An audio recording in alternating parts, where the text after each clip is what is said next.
Selamat pagi anak-anak, kita akan bertemu kita bertemu lagi untuk membahas mengenai, teorema Pythagoras dan minggu ini kita akan mempelajari mengenai penggunaan teorema Pythagoras. Oke, kita akan lihat di sini. Oke, saya minggu kemarin menjelaskan mengenai rumus Pythagoras tapi dengan satu rumus gitu ya, belum dengan penurunan-penurunan rumus lainnya.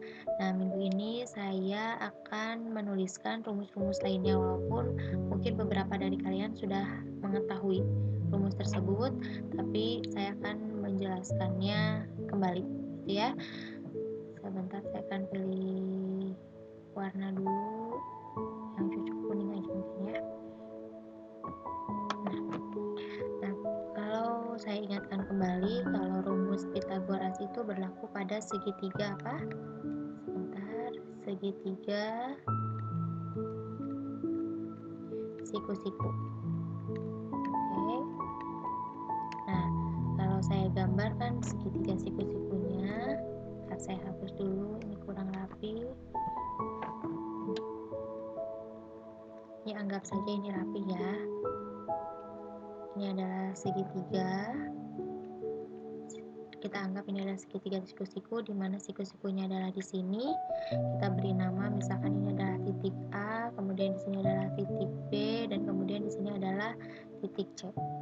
Nah, saya kemarin menjelaskan mengenai ada istilahnya sisi miring, yaitu sisi yang di hadapan sudut siku-siku, maka yang CB ini atau BC ini adalah sisi miringnya. Ya, kita singkat dengan SM atau kita kasih nama hipotenusa, ada istilah lainnya gitu ya. Kemudian yang AB ini saya istilahkan dengan sisi tegak dan AC ini adalah sisi tegak, dimana kalau sisi tegak itu adalah sisi yang mengapit sudut siku-siku. Nah, minggu kemarin juga saya menerangkan mengenai rumus dari Pythagorasnya, yaitu sisi tegak, sisi miring, warnanya ini agak ini ya, maaf, sebentar saya ganti warna dulu supaya nggak nyaru. Di sini SM, sisi miring atau hipotenusa kuadrat itu sama dengan sisi tegak kuadrat ditambah sisi tegak kuadrat, gitu ya. Nah, di sini minggu lalu saya menjelaskan satu rumus ini, nanti tinggal pindah-pindahin. Sebenarnya tidak apa-apa kalau kalian hanya menghafalkan satu rumus ini, sehingga kalau misalkan ditanyanya sisi yang lain bukan sisi miring, kalian tinggal pindah-pindahkan saja ya. Tapi jika ingin mengetahui rumus turunannya, rumus-rumus lainnya, maka kita akan tuliskan di sini jika ditanyakannya adalah sisi tegaknya, yang ditanyakan adalah sisi tegaknya, maka rumusnya adalah sisi miring kuadrat dikurangi sisi tegak lainnya kuadrat. Jadi saya kasih nama sisi tegak 1, sisi tegak 2. Misalkan ini adalah sisi tegak 1, ini adalah sisi tegak 2. Berarti ini jika ditanyakan sisi tegak 1, maka yang ini adalah sisi tegak 2. Atau kalau yang ditanyanya sisi tegak 2 kuadrat, dia rumusnya berarti sisi tegak kuadrat dikurangi sisi tegak 1 kuadrat. Oke. Nah, misalnya kalau kita menggunakan istilah yang seperti minggu kemarin, misalnya, kalau sisi di depan titik sudut A, maka sisinya di sini disebut dengan A kecil.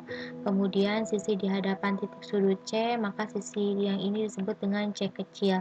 Jika sisi di depan dari titik sudut B, maka di sini dikasih nama B kecil. Nah, kita akan menuliskan rumus-rumus dari Pythagoras dengan menggunakan istilah A kecil, B kecil, dan C kecil. Nah, sisi miringnya apa? Ini rumus yang pertama. Ya, berarti kalau ini saya kasih nama 1, ini 2, ini 3. Oke. Rumus Pythagoras yang pertama berarti sisi miring, berarti yaitu A kuadrat sama dengan B kuadrat ditambah C kuadrat. Boleh kebalik ya, yang mana aja terserah. Kemudian boleh C kuadrat ditambah B kuadrat. Oke. Nah, untuk rumus yang kedua, berarti kalau yang ditanyakannya adalah B sisi B, maka rumusnya adalah B kuadrat sama dengan sisi miring kuadrat. Berarti A kuadrat dikurangi C kuadrat. Ya, kalau ini nggak boleh ketukar, yaitu dimana sisi miring harus selalu posisinya ada di depan. Kemudian yang rumus yang ketiga, rumusnya adalah kalau yang ditanya adalah sisi tegak 1 ya, atau C, maka C kuadrat itu sama dengan sisi miring kuadrat atau A kuadrat dikurangi B kuadrat. Ini adalah rumus jika kita menggunakan istilah A kecil, B kecil, dan C kecil. Sedangkan yang ini adalah rumus asalnya. Oke. Nah, kita lihat contoh selanjutnya.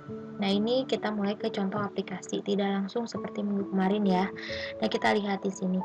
Luas persegi panjang dengan panjang 21 cm dan panjang diagonalnya adalah 29 cm.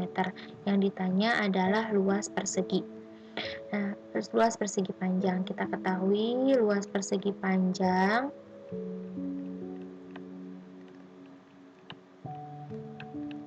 itu rumusnya adalah panjang kali lebar. Gitu ya. Nah, kita akan gambarkan dulu persegi panjangnya. Maaf jika gambarnya kurang bagus ya. Nah, ini anggap saja rapi lah ya. Ini adalah persegi panjang, dimana katanya panjangnya adalah 21 cm. Ini 21 cm. Panjang diagonal, berarti yang disebut dengan diagonal persegi panjang yang ini ya. Nah, diagonalnya adalah 29 cm. Jika saya kasih nama, ini adalah titik A, ini B, ini C, ini D. Gitu ya. Nah, sekarang yang namanya panjang itu berarti yang ini. Yang lebar berarti yang ini kan. Berarti kalau kita mau mencari luas persegi panjang, yang belum kita ketahui apanya? Lebarnya, Bu. Benar, yang belum diketahui adalah lebarnya. Nah, kalian lihat. Di sini ada segitiga ACB. Perhatikan segitiga ABC. ABC. Dia membentuk segitiga apa? Benar, segitiga siku-siku. Maka kalau dia segitiga siku-siku, maka rumus Pythagoras berlaku. Kita mencari sisi yang belum diketahui. Oke, mencari sisi yang belum diketahui dari segitiga ABC, yaitu L. Ini yang mau kita cari sebelum kita mencari luas persegi panjang. Nah, mencari L. L ini posisinya apa? Sebagai sisi miring atau sisi tegak? Betul, sebagai sisi tegak. Berarti dia rumusnya adalah L kuadrat, pakai rumus yang tadi turunannya ya. Itu adalah ini sisi tegak kuadrat sama dengan sisi miring. Berapa sisi miringnya? 29, Bu. Benar, 29 kuadrat. Kenapa 29 adalah sisi miringnya? Karena dia sisinya berhadapan dengan sudut siku-siku. Oke. Dikurangi, kalau yang ditanyakan sisi tegaknya, maka dia dikurangi dengan sisi tegak lainnya. Oke, ini sisi tegak lainnya yaitu berapa? 21 kuadrat. Gitu ya rumusnya tadi ya. Ibu tuliskan di sini ST 1 kuadrat itu sama dengan SM kuadrat dikurangi ST 2 kuadrat. Oke. Nah, di sini kita cari L kuadrat sama dengan 29 kuadrat. 29 kuadrat itu berapa? Dia adalah 841 dikurangi 21 kuadrat adalah 441. Oke, maka L kuadrat sama dengan berapa? 400. Sudah beres belum? Belum, yang ditanyakan adalah L-nya. Ya, di sini masih ada kuadrat. Kuadrat pindah ruas, dia menjadi apa? Akar. Akar dari 400. Oke, kita akan cari. Akar dari 400 berapa? Akar dari 400 adalah 20. Gitu ya. Nah, di sini satuannya apa? Sentimeter. Oke, nah ini udah beres belum? Belum Bu, karena yang ditanyakan adalah luas persegi panjang. Kita balik lagi ke atas. Luas persegi panjang, panjang kali lebar. Panjangnya berapa? 21 dikali lebarnya berapa? 20. Oke, berapa 21 dikali 20? Betul, 420. Satuannya apa? Sentimeter, karena dia luas berarti sentimeter persegi. Oke, jadi jawabannya adalah D. Gitu ya, 420 ini jawabannya. Semoga bisa dipahami ya. Oke, next.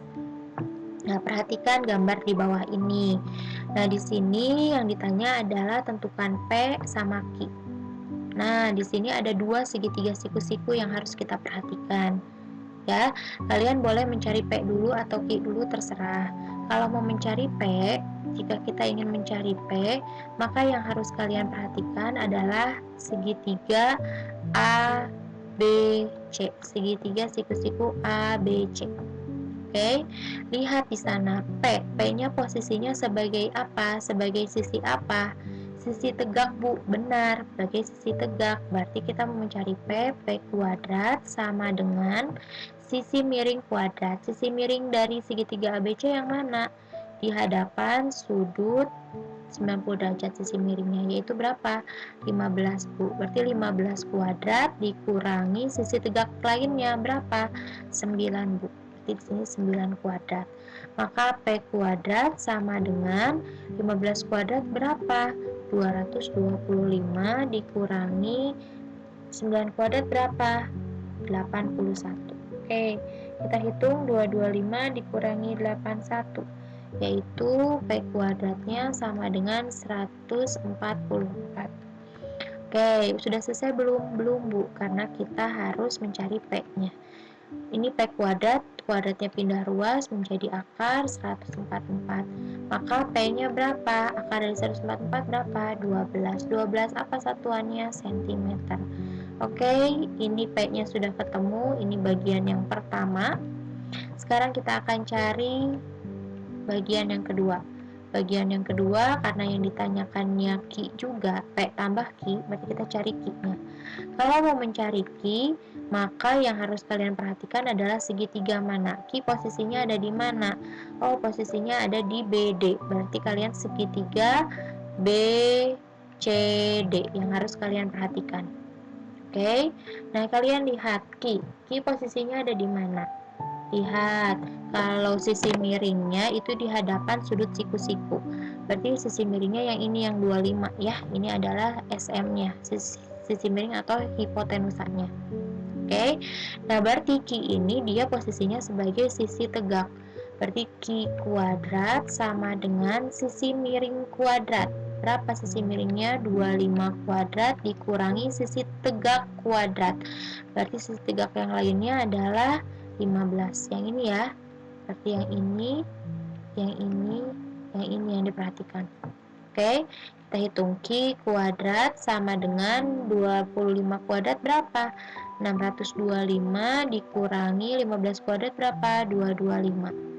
Oke, maka Q kuadrat sama dengan 625 dikurangi 225, 400 ya. Oke, Q-nya jadi berapa? Akar dari 400, karena ini Q kuadrat sama dengan 400. Maka Q-nya berapa? Q akar dari 400 berapa? 20. 20 apa? Sentimeter. Gitu ya, ini yang keduanya. Sudah selesai belum? Belum. Yang ditanya adalah P tambah Q. Jadi, P tambah Q sama dengan 12 ditambah 20 berapa? 32 cm. Oke, berarti ini jawaban akhirnya. Begitu, semoga bisa dipahami ya. Bismillahirrahmanirrahim. Oke, sekarang ke contoh yang ketiga. Nah, kita lihat, ini ada sebuah balok A, B, C, D, E, F, G, H baloknya. Nah, yang ditanyakan yaitu AC. AC itu sebagai diagonal bidang. AC-nya adalah diagonal bidang. Sedangkan AG, AG itu adalah diagonal ruang. Ini ya yang warna merah sama yang warna orange. Nah, sekarang kita akan cari dulu AC. Nah, AC itu kalau saya gambarkan dia berposisinya berada di alas. Nah, alasnya itu berupa persegi panjang. Kita mau cari AC dulu, dia dari alas persegi panjang yaitu A, B, C, D. Ya, ini alas A, B, C, D. Persegi panjang yang ditanya AC. Oke. Nah, diketahui AB-nya adalah 12 cm. Terus BC-nya adalah 9 yang ditanya AC. Dia membentuk apa di sini? AC itu segitiga apa? Segitiga siku-siku ya, dengan siku-sikunya di B. Ya. Jadi kalian perhatikan segitiga ABC. Kita mau mencari AC, berarti AC itu posisinya apa? Sebagai apa? Betul, sebagai sisi miring karena dia di hadapan sudut siku-siku. Jadi rumusnya kalau sisi miring itu diingat lagi, sisi miring kuadrat sama dengan ST 1 kuadrat sisi tegak 1 kuadrat ditambah sisi tegak 2 kuadrat. Oke, dia sama dengan sisi tegaknya berapa? AB misalkan, berarti 12 kuadrat ditambah sisi tegak satunya lagi, sisi tegak duanya berapa? 9, berarti 9 kuadrat. Kita hitung AC kuadrat sama dengan 12 kuadrat berapa? 144 ditambah 9 kuadrat berapa? 81. Maka AC kuadrat sama dengan 5,225 ya. Oke, jadi AC, ini AC kuadrat, supaya AC sendirian kuadratnya pindah jadi akar 225. Maka AC-nya berapa? Akar dari 225 berapa? 15. Betul, satuannya apa? Sentimeter. Jadi AC-nya udah ketemu ya, begitu. Nah, sekarang kita lihat untuk untuk kita mencari AG. Saya ganti warna dulu, warna merah aja ya. Nah, lihat AG posisinya di sini kan. Nah, kemudian kita perhatikan segitiga apa yang harus kita lihat. Kita mau mencari AG. Ini warnanya nyaru ya, nanti kita akan ganti. Nah, lihat, untuk mencari AG, kalian perhatikan segitiga AGC. Kenapa? Karena ini pasti siku-siku bentuknya ya. Nah, ini dia tegak lurus. Nah, berarti dia segitiga siku-siku AGC. Kita akan rubah lagi warnanya jadi warna kuning lagi supaya agak terang. Nah, kalau mau mencari AG, maka kalian harus perhatikan segitiga AGC. Gitu ya. Oke. Nah, Ibu gambarin lagi, kalau gambar lebih dipindahin gitu ya, segitiga AGC kalau dipindahin begini. Ini A, ini G, ini C karena suku-sukunya ada di C. Oke. AC-nya kalian udah tahu nggak AC-nya berapa? Sudah dari pengerjaan sebelumnya. AC-nya berapa? 15. CG-nya berapa? 8 cm ya. Cm. Yang ditanya AG. Lihat AG posisinya sebagai apa? Sisi miring Bu, karena di hadapan sudut siku-siku. Oke. Berarti kita mencari AG. AG kuadrat sama dengan sisi tegak kuadrat ditambah sisi tegak kuadrat. Sisi tegaknya berapa? 15 kuadrat ditambah sisi tegak kalinya berapa? 8 kuadrat. Oke. Jadi AG kuadrat sama dengan 225 ditambah 8 kuadrat berapa? 64. Maka AG kuadrat sama dengan belakangnya 9. Ini 82. Oke, jadi AG sama dengan kuadratnya dipindahin jadi akar. Akar 289. Maka AG sama dengan akar dari 289 berapa? 17, Bu. Oke, bagus. 17 cm. Jadi AG-nya ketemu ya. Begitu. Oke. Dari kelompok tiga bilangan berikut yang merupakan triple Pythagoras adalah. Nah, untuk menjawab soal ini, mana bilangan-bilangan yang merupakan kelompok triple Pythagoras, Bapak menyarankan kalian menghafalkan bilangan-bilangan triple Pythagoras ya. Yang sering muncul di soal-soal ujian tentang triple Pitagoras itu bilangannya 3, 4, 5, 6, 8, 10, 9, 12, 3, 15, 12, 16, 20, 5, 12, 13, 10, 24, 26, 7, 24, 25, 8, 15, 17, dan 9, 40, 41. Nah, supaya kalian tidak terlalu banyak menghafalkan bilangannya, sebetulnya yang dihafalkan cukup 5 bilangan yang atas ini, ya. Karena yang lainnya merupakan kelipatannya. 6, 8, 10 itu kelipatan dari 3, 4, 5, ya. 3 kali 2 6, 4 kali 2 8, 5 kali 2 10. Demikian juga 9, 12, 15 kelipatan dari 3, 4, 5. 3 kali 3 9, 4 kali 3 12, 5 kali 3 15, ya. 12, 16, 20 juga sama. 10, 24, 26 itu juga kelipatan dari 5, 12, 13, ya. 5 kali 2 10, 12 kali 2 24, 13 kali 2 26. Gitu ya. Cukup hafalkan yang dilingkari warna merah ini. Oke. Sebuah mobil bergerak ke arah barat sejauh 45 km. Ya, coba kita gambarkan ya. Sebuah mobil bergerak ke arah barat sejauh 45 km.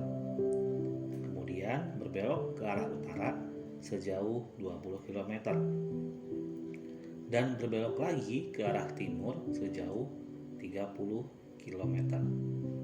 Yang ditanyakan jarak terdekat mobil dari tempat semula, ya.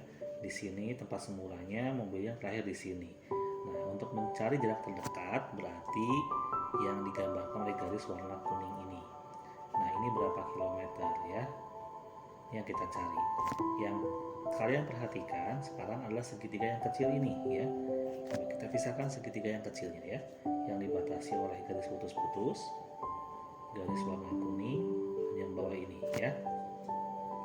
Nah, garis yang putus-putus itu panjangnya 20 km, sama dengan yang ini, ya, sama dengan yang samping kiri ini. Nah, kemudian yang bagian bawah ini, yang kecilnya itu 15 kilo. Dapat dari mana? Tinggal 45 kurangi 30, ya. Yang diminta ini yang merah berapa kilometer nih jarak terdekatnya. Ya, maaf yang kuning, ya, yang merah, ya. Nah, kemudian kalian kalau ingin mencari berapakah jarak terdekatnya, sebetulnya bisa menggunakan teorem Pitagoras. Tetapi supaya tidak terlalu lama, kita hafalkan saja triple Pitagorasnya. Nah, saya lupa lagi. Yuk kita coba ya untuk mengerjakannya. Nah, dari gambar segitiga ini, bilangan-bilangan yang diketahui adalah 20, kemudian 15, dan yang kita cari berapa, gitu ya. 20 sama 15 ini bisa kita perkecil nih, bisa kita sederhanakan. Bisa dibagi berapa? Bisa dibagi dengan 5, ya. Kalau dibagi 5, 20 dibagi 5 itu 4, 15 dibagi 5 itu 3. Nah, yang ini berapa nih? Ingat triple Pitagoras, kalau ada 3, ada 4. Yang harus kalian hafalkan itu kan yang paling atas tadi, ya. Ada 3, ada 4. 3, 4, satunya lagi adalah 5, ya. Triple Pitagorasnya 3, 4, 5. Kalau tadi ke bawah dari atas ke bawah, dari putih menjadi kuning, disederhanakannya adalah dibagi 5. Maka kalau dari kuning pengen cari ke atas, tinggal dibalik saja, dikali. Awalnya bagi kan kali, ya. Jadi jarak terdekatnya kalian tinggal 5 kilo kali 5 kilo yang ini kalikan 5 ini, ya. Jadi jarak terdekatnya adalah 25 km.